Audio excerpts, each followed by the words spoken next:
Chilli chicken হয়ে গেছে, মাছ হয়ে গেছে, আলু ভাজা হয়ে গেছে, চিকেন কষা হয়ে গেছে।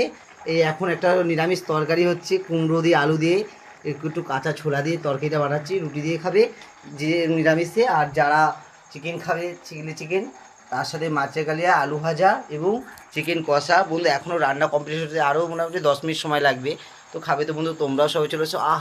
চিলি চিকেনটা বানিয়েছি দেখো বন্ধু, ফাটাফাটি তো ফাটাফাটি। তার সাথে চিকেন কষাটা বানিয়েছি দেখুন না করে, চিকেন জল চলে আসবি। তার সাথে আলু ভাজা আর এই মাছ আর ডিম আছে।